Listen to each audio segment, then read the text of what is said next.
Welcome back to the channel, guys. I'm your host, Buckning, and today we're going to go through the cash flow statement, which is the third statement that we would like to go through for Logitech. And it is the final statement and the one that I really enjoy looking at when it comes to cash flow. And so the first video, we talked about the income statement and how to read that and how to understand that. The second one, we talked about the balance sheet. And now we're going to talk about the cash flow statement and what it means and what I look for when it comes to looking at investing in a company or potentially investing in a company, and specifically the stock, of course. And so we'll go through that. But if you're new to the channel, welcome. This is where we put $100 a week into a tax-free savings account to build a dividend portfolio right in front of your eyes. And if you're not new, welcome back. And I realize that usually during this time, I show you guys the proof, and of course I will do that. So that's right here, that we put $100 into the tax-free savings account to purchase the stock of the month, which is Qualcomm. And I also did not show you guys the portfolio updates on where we're at. And so I'll also pop that one up right here as well. I didn't do that last week, so I do apologize, but it is there now. And so we'll go ahead and head over to the cash flow statement for Logitech, and I will break it down for you guys. So this is the cash flow statement for Logitech, and I'm not going to go through every single thing that's on here, every line and so on and so forth, but I will give you guys an idea of how to read it and what to look for, or what I look for when I'm doing my research, when I'm doing my due diligence, and actually looking for value in a company stock and not following the hype. And so the cash flow statement, just to give you a general idea of what it is, and we can zoom in here, is it's broken down into 3 sections. So we have cash flow from operating activities. This is stuff that has cash that has to be paid to the company from another company that owes us, or that we owe another company in the short term, typically within the year. And so that's accounts receivable, accounts payable. If you don't know what that is, you can go back and check out one of the other videos on these statements and figure out what that is. But I'm not going to go through each line, because essentially every cash flow statement for every company is going to be different. Now, there are going to be some similarities, but there are things in here that may not appear on other cash flow statements. And so cash flow for operating activities, remember, cash flow is cash that is literally exchanging hands, going one way and going the other. Any cash that is not exchanging hands doesn't have to be on here. And so that is cash flow for operating activities, that section there. And we end up with a number somewhere near the bottom, but we'll get back to that. But the second portion that is of the cash flow statement is cash flows from investing activities. And this is typically where capital expenditures happen. And that's actually on this line here. Purchases of property, plant and equipment, and investments, because companies can own other companies' stock. And this is where you'll find acquisitions in this section here, if they made any purchases. And we'll talk about that section as well. And then the last section on here is cash flow from financing activities. This is where a company, you'll find where if they're repurchasing their stock, or they're having long-term debt from banks or other lenders. And so that is what that is. That's where you'll find the dividend payments. And we'll talk a little bit more detail of what that is. But first, we'll go back to cash flow from operating activities. So we have here 2018, 2019, 2020. And on here, you can find lines where it says accounts receivable, which is money that is owed to us. And you can see that this number is decreasing, which means it's getting paid to us or to Logitech, because I don't own the stock yet. And you can find inventories in here, gain on sale of investment of privately held company. So that is a gain or a loss depending on what they sold. And one thing I forgot to mention is that this is in thousands. And so when you see 449,000, it's actually 449 million. And 23,000 is 23 million. Okay. And so accounts payable, this is what we owe to other companies in the short term, typically within 1 to 12 months in the year.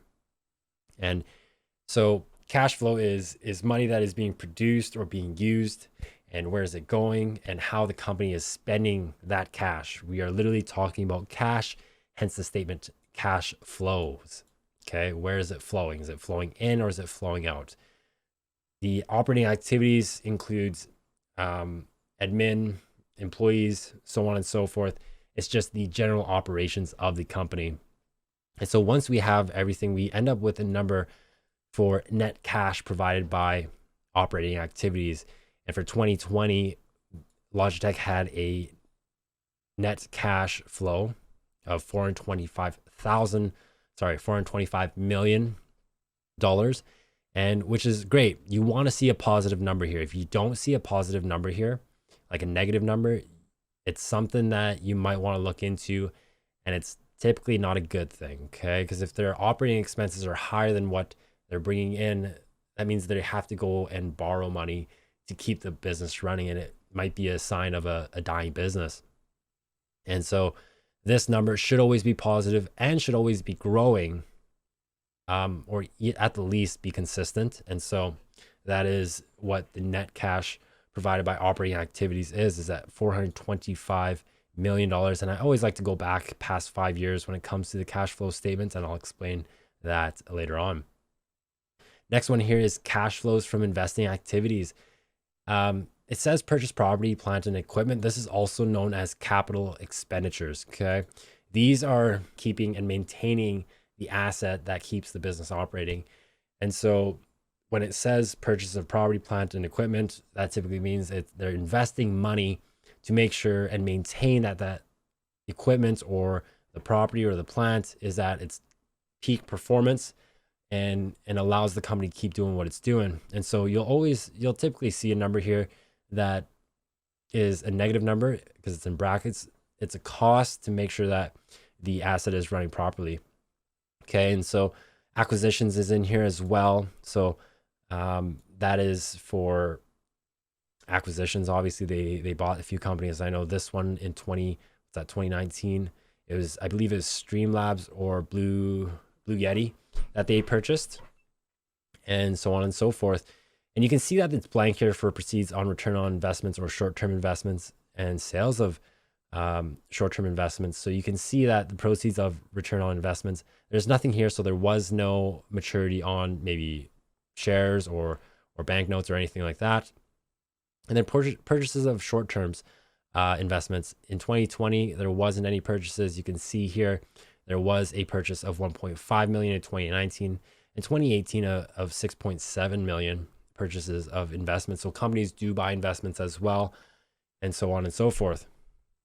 The number that we typically end up with when it comes to cash flows from investing activities is net cash used in investing activities, and this number is negative. Now I know that when it comes to a company, and when you see a negative number, it's not always a good sign. However, when it comes to investing activities, a negative number per se could actually mean a good thing. That's because they're reinvesting back into the company to maintain a lot of things.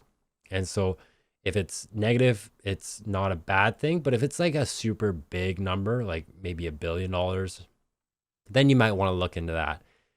The other thing is that this number might be positive because of maturity of investments, or they sell some investments, they made some money. And so it's not always a positive, it's not always a negative, but it's definitely something you want to look into to make sure they're heading in the right direction, okay? So the next thing we want to talk about here is cash flow from financing activities. Now you'll notice about Logitech is that they do not have any long-term debt. This is typically debt that is over the next 5 to 10 years. If you look at other other cash flow statements, you'll find that there's a line in here somewhere that would state long-term debt, okay? And the thing with that is that if a company is financing a lot of debt, it could mean that they need the debt to operate. If there is not a positive cash flow when it comes to operating activities, it could be negative, and that means they would have to get more money from financing, which means they go into debt. Also, you'll find in cash flows from financing activities, you'll find payment of cash dividends. So they paid $124 million in dividends last year in 2020, in 2019, 113 million, and 2018, 104 million. Okay, now this is a good thing. I do believe Logitech pays their dividend annually, not quarterly. So that's why I'm not purchasing it in the Wealthsimple Trade account, but it'll be in a different account. Also, another thing here is purchase of registered shares. So they did dump $50 million into repurchasing company stock. And that is a good thing, because when a company rebuys its stock, it means your piece of the pie just got bigger because there's less shares out to the public. And that increases your equity. So EPS, so earnings per share, would increase. And typically this can only be done if there's actual cash that is produced from the company. Some companies do not do this. Some companies do an issuance of stocks, which means they are selling more stocks to raise capital. And you'll typically see that on the balance sheet as well. The next thing is, that's pretty much it though on there. But again, long-term debt, you'll find that in other company statements when it comes to cash flow. And so that is pretty much it. And so what do I look for in a company when I'm looking at the cash flow statement? I am looking for this: purchase of registered shares. So are they buying shares back at a steady rate or an aggressive rate? Because if they are, then that means they have money to purchase those stocks back, and gives me the ability to have more equity in the company without doing anything, not selling or buying anymore, but the company is doing that for me. And so it can be a good thing for the most part, and some people might not. I think it's the most overlooked thing when it comes to understanding a company, is that when a company buys something back, it's their company stock back, it's really, really good. So I just want to reiterate that. The other thing I want to look for is actually the positive free cash flow, is this number here. So this 425 million, and this is how you calculate that. You take this number here, so 425 million, and you subtract capital expenditures, and that will give you your free positive cash flow. This is all the extra cash that they have, and after everything's kind of paid. So capital expenditures, so operating activities are paid for, operations is paid for, and what number comes up to that. So in 2020, the number for operating cash flow, for free cash flow, is 385 million. If you take this number here, 425 million, and subtract the 39 million, you get 385 million. In 2019, the positive free cash flow was 269 million. In 2018, it was 306 million. In 2017, it was 256 million. And in 2016, 128 million. So I always like to go back 5 years. I know on the cash flow statement, you only have 3. So you might have to go back a bit further when it comes to the cash flow statement. And what I do is I take those numbers and I add them all up, and I get the average, divide by 5. And the average 5-year free cash flow, the positive free cash flow, is $520 million.